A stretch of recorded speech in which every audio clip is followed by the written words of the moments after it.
வணக்கம். இன்றைக்கி நம்ம பார்க்க போகிற சமையல் ரொம்ப சிம்பிளான ஒரு பருப்பு கறி எப்படி செய்யலாங்கிறத பார்க்கலாம்.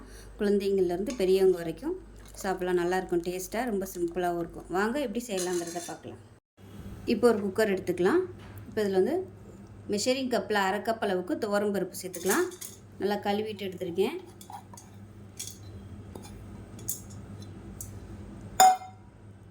இப்போ இதில் ஒரு 6 பல் பூண்டு சேர்த்துக்கலாம். அதில் காரத்துக்கு தேவையான அளவு பச்சை மிளகாய் சேர்த்துக்கலாம். நான் ஒரு 4 பச்சை மிளகாய் நல்லா பொடியாக கட் பண்ணிவிட்டு சேர்த்துருக்கேன். இப்போ இதில் முங்குற அளவுக்கு தண்ணி சேர்த்துக்கலாம்.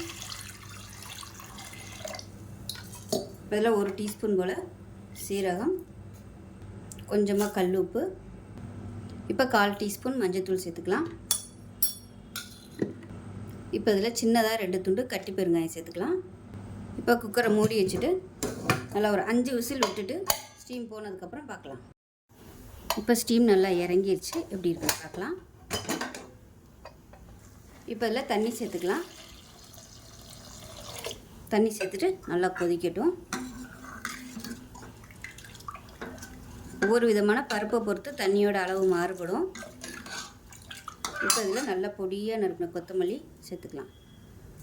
இது நல்லா கொதிக்கட்டும். இப்போ இது மாதிரி விஸ்கு வச்சு பருப்பை நல்லா மசிச்சு விட்டுக்கோங்க. ஒரு சில பருப்பு சீக்கிரமாகவே அதுவாகவே மசிஞ்சிரும், ஒரு சில பருப்பு மசியாது. இப்போ நல்லா இதை கலந்து விட்டுட்டு கொதிக்க விட்டுடலாம். இப்போ இதில் மஞ்சத்தூள் கம்மியாக இருக்குது, கொஞ்சமாக மஞ்சத்தூள் சேர்த்துக்கிறேன். அவ்வளோதான், கொதிக்கட்டும். இப்போ பாருங்கள் நல்லா கொதிச்சிருச்சு, பருப்பு நல்லா கரைஞ்சிருச்சு. தாளிப்பு ஆப்ஷனல் தான், இல்லைனா நீங்கள் அப்படியே கூட சாப்பிட்லாம். நான் கடுகு, உளுந்து, சீரகம், கருவேப்பிலை போட்டு தாளிச்சிருக்கேன். இப்போ அதை சேர்த்துக்கிறேன். அவ்வளோதான், ஒரு சிம்பிளான ஒரு பருப்பு கறி ரெடி ஆயிடுச்சு.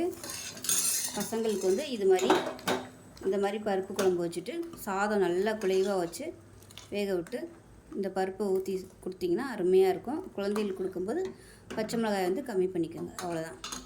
இது தண்ணியாட்டம் வச்சு சாப்பிடும்போது தான் நல்லாயிருக்கும். செஞ்சு பாருங்கள். செஞ்சு பார்த்துட்டு எப்படி இருந்துச்சுங்கிறத சொல்லுங்கள். வீடியோ பிடிச்சுன்னா லைக் பண்ணுங்கள், கமெண்ட் பண்ணுங்கள், சேனலை சப்ஸ்கிரைப் பண்ணுங்கள், பக்கத்தில் பெல் பட்டனையும் ப்ரெஸ் பண்ணுங்கள். நன்றி.